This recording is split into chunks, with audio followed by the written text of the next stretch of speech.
పేరు అనసూయమ్మ. మాది తిరుపతి. తిరుపతి నుంచి నిన్న 4 గంటలకు ఎక్కాను ట్రైను. నైట్ ఒంగోలులో ఉన్నాను. పొద్దున్న నుంచి ఇక్కడికి వచ్చాను. ఇంకా తిరిగి మా ఊరికి వెళ్తాను, తిరుపతికి. ఎక్కడ ప్రోగ్రాం పెట్టని జగనన్న నేను వస్తాను. నాకు 18,750 రూపాయలు నాకు పడుతుంది కాబట్టి ప్రతి ఇంట్లో ఒక్కొక్క లబ్ధి ఉంటుంది కదా. మా ఇంటి లబ్ధికి నేనే కాబట్టి నేను వచ్చాను. ఎక్కడ ప్రోగ్రాం ఉన్నా నేను వస్తాను. అమ్మగారు కూడా ఈ కాలంలో ఎవరు ఏమి ఇవ్వరు. ప్రతి సంవత్సరం గుర్తు పెట్టుకొని అకౌంట్ నెంబర్తో సహా వేస్తాడంటే ఇంతకన్నా ఇంకేం కావాలా?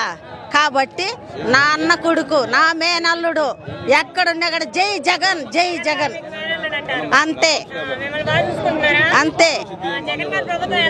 బాగుండదు.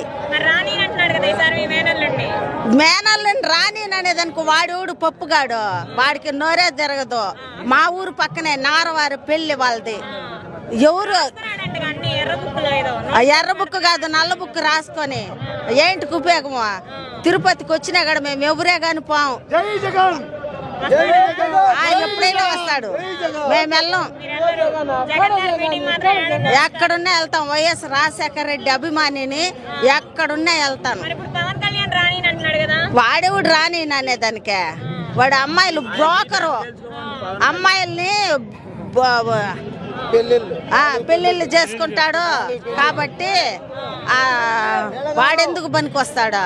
మాలాంటి వాళ్ళని గమనించేది అక్కోళ్ళు, అన్న చెల్లెళ్ళు, మేనత్తలు అనే లెక్క పెట్టుకునేది జగన్మోహన్ రెడ్డి. జై జగన్, జై జగన్.